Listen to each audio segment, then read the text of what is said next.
Bahrain में, Kuwait में जहाँ पर हमले हुए हैं अब्बास साहब, वहाँ पर अमेरिकी फ़ौजी अड्डों पर हमला, आपका अपना नैरेटिव है, आपकी अपनी डिफेंस पॉलिसी है, that I am happy with that. लेकिन बहुत सारे सिविलियंस को नुकसान पहुँचा है अब्बास साहब, और पिछले 4-5 दिनों में बहुत ज़्यादा हैवी अटैक अमेरिका की ओर से नहीं किए गए हैं और इसराइल की ओर से भी नहीं हुए। मैं कह रहा हूँ कि अगर अटैक करना ही था तो आप सक्षम हैं इसराइल पर अटैक करने के, आपके पास आईसीबीएम्स हैं, आपकी रेंज वहाँ तक है, 2000 किलोमीटर की रेंज है इसराइल की, आप वहाँ पर अटैक कर सकते हैं, वहाँ पर हमला कर सकते हैं। तो फिर इसराइल पर अटैक क्यों नहीं कर रहे हैं आप? क्यों सिविलियंस को नुकसान पहुँचाया जा रहा है सिर्फ ये कह के कि अमेरिकी फौजी अड्डों पर हमले हो रहे हैं? अब्बास साहब,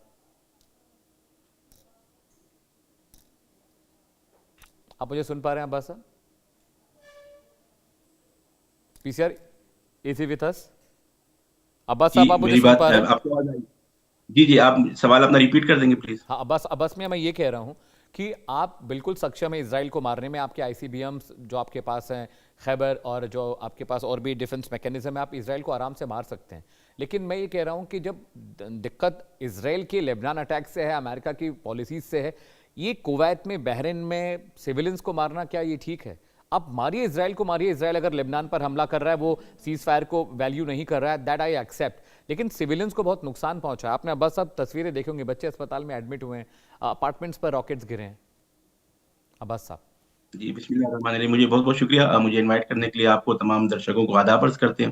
हम्म, देखिए, ये ऐसा नहीं हो सकता कि कोई मुल्क अपनी सरजमीन किसी दुश्मन को दे, हम्म, यूएस के बेसिस वहां पे हों, वहां हम्म, से अटैक इनिशिएट हों, और हम्म, उसके बाद ये कहा जाए कि क्यों कुवैत पे, क्यों बहरीन पे, क्यों दुबई के हम्म, ऊपर जो है अटैक किया गया है। ये बिल्कुल भी लॉजिकल होगा, ये बिल्कुल भी मंतकी नहीं है। हम्म, जब आपकी जमीन से अटैक होगा ईरान के ऊपर, तो ईरान रिटेलिएट इन्हीं बेसिस के ऊपर करेगा, क्योंकि असल प्रॉब्लम ये बेसिस है। ये बेसिस एक शेल्टर, एक सिक्योरिटी लेयर प्रोवाइड करते हैं इसराइल के लिए। और हम्म, ईरान के ऊपर जितने भी अटैक्स हुए हैं पिछले 3 महीनों में, अक्सर अटैक्स जो है वो इन्हीं यूएस बेसिस के ऊपर से हुए। तो इसलिए अभी रिसेंट जो ये टेंशन बढ़ी है, जिसमें ईरान के ऊपर, बंदर अब्बास के ऊपर, किस्म आइलैंड के ऊपर और हम्म, स्टेट ऑफ हॉर्मुज में अटैक किया यूएस हम्म, ने, हम्म, उसका रिटेलिएट वहीं पे होगा जहां से अटैक रिटेलिएट हुए, जहां से इनिशिएट हुए हैं। हम्म, इस वजह से कुवैत के ऊपर अटैक किया है ईरान ने। उसके हम्म, अलावा जो आप सिविलियन अटैक की बात कर रहे हैं, देखिए, एक बहुत बड़ा हथकंडा है इसराइल का और यूएस के पास, उसको कहते हैं फॉल्स फ्लैग। अपने ही ऐसे कुछ अटैक करना, क्योंकि ईरान ने पिछले 3 महीने में हजारों की तादाद में रॉकेट मिसाइल्स मारी हैं, जो अभी तक एक भी स्कूल के ऊपर, एक भी हॉस्पिटल के ऊपर, एक भी सिविलियन टारगेट के ऊपर नहीं गिरा है। ऐसे में ये बात कहना कि ईरान ने जो है वो सिविलियन एरिया पर अटैक किया है, ये बिल्कुल भी इस बात को कबूल नहीं किया जा सकता है। ईरान का अटैक हमेशा पिन पॉइंट मिलिट्री एसेट्स पे या अमेरिकन एसेट्स के ऊपर ही हुआ है।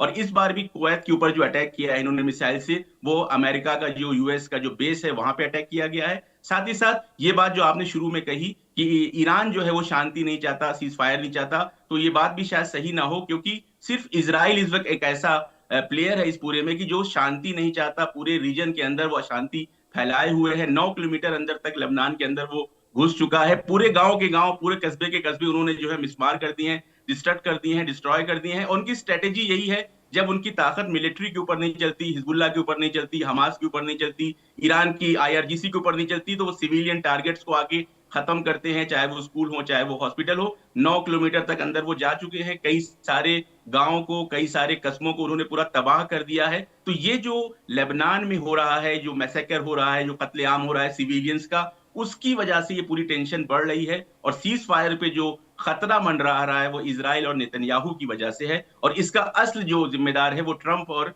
नेतन्याहू है। और ये बात जो अगर कही जा रही है कि बहरीन और आपकी, मैं अभी रिपोर्ट में देख रहा था कि बहरीन और यूएई और कुवैत मिलके जो बीन बजा देंगे ईरान की, तो अगर इनको बीन बजाना कि इनकी ताकत होती या बजा सकते, तो पिछले 3 महीने में ये सब कुछ बजा चुके होते। इनके पास कोई कुदरत नहीं बची है, ये सब प्रॉक्सीज हैं, पपेट हैं यूएस के। जिस तरह से यूएस के पास ताकत नहीं है कि अपने दम पे, अकेले दम पे आके वो स्टेट ऑफ हुर्मुज को खुलवा ले या ईरान को झुका सके, उसी तरीके से इन सारे प्रॉक्सीज के अंदर ये कुदरत और ताकत नहीं है कि ईरान का कुछ बिगाड़ सके। नहीं तो अगर हमला करना होता तो 3 महीने के अंदर, 3 महीने में ये लोग हमला कर चुके होते। ये वही काम कर रहे हैं जो इनसे ट्रंप कहता है, जो इनसे यूएस कहता है। इनके पास खुद अपना फैसला लेने का कोई इनके पास अधिकार नहीं है। तो बेसिकली अगर मैं ये कहूं कि यूएस की बहुत सारी प्रॉक्सीज हैं वेस्ट एशिया में, सबसे बड़ी प्रॉक्सी इसराइल है, और उसके बाद ये छोटे छोटे जो मुल्क हैं, कतर हो गया, यूएई हो गया, बहरीन हो गया, कुवैत हो गया, ये सारे जो हैं अमेरिकन अमेरिकन इंटरेस्ट के लिए काम कर रहे हैं, और ये बात आज नहीं तो कल इनको समझ में आएगी कि अमेरिका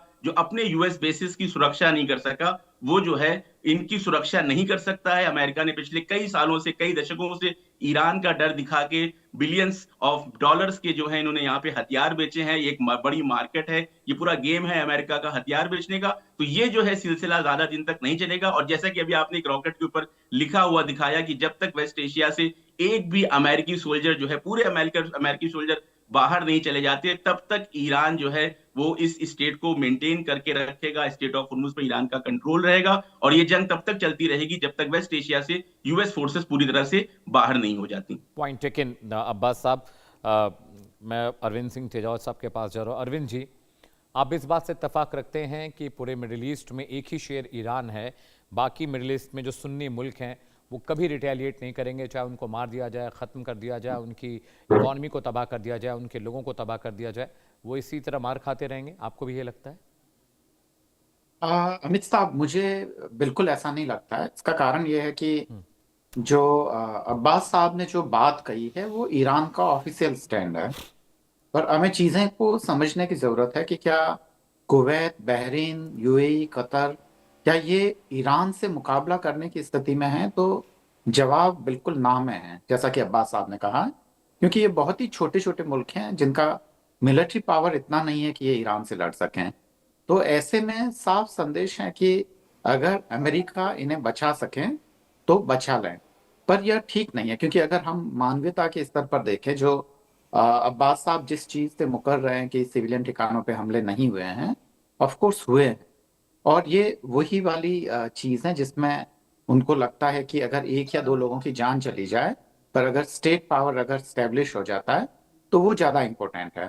तो यहाँ तो मैं बिल्कुल ही ईरान के इस पॉलिसी को नहीं करता, पर ईरान कह क्या रहा है? ईरान ये कह रहा है कि अगर इसराइल और यूनाइटेड स्टेट को फ्री हैंड है हम पे हमला करने का, हमारा कोई भी टारगेट चुनने का, हमारी सारी बिजली से लेकर सब कुछ अगर ये नेस्तनाबूद करना चाहते हैं, इंटरनेट पहले से ही बंद है, तो हमें भी हक है कि जहां जहां यूएस प्रेजेंस है वहां उनको ये पता होना चाहिए कि हमारे हमले खाली जो सैनिक ठिकाने वहीं तक नहीं होंगे, या कि जहां मिलिट्री ठिकाने वहीं तक नहीं होंगे, हम उसको ज्यादा एक्सटेंड भी कर सकते हैं। तो ये एक तरीके का संदेश है। तो पर हाँ, अगर ये यूनाइट भी हो जाते हैं सारे के सारे मुल्क, जैसा कि आपने ये कहा, कुछ दूसरे मुल्कों को छोड़कर, सऊदी अरेबिया वगैरह, जो कुछ थोड़े बहुत ताकतवर हैं, ईरान के मुकाबले में नहीं पर ठीक ठाक ताकतवर है, तो बात अलग हो सकती है। पर ये छोटे छोटे मुल्क अगर इकट्ठा भी हो जाते हैं, तब भी मुझे लगता है कि लड़ाई में कोई ज्यादा फर्क नहीं आएगा। अभी जैसा चल रहा है वैसा ही होगा, क्योंकि इनकी सिक्योरिटी वैसे यूनाइटेड स्टेट के अंडर में है, और लड़ाई वैसी ही चलती रहेगी। तो ये एक तरीके से ईरान की प्रतिक्रिया है कि अगर बहुत लंबे समय तक होता है तो ईरान केवल यहीं तक सीमित नहीं रहेगा, पर जस्टिफाइड बिल्कुल नहीं है। और मुझे लगता है कि All कम right. से कम ईरान जैसे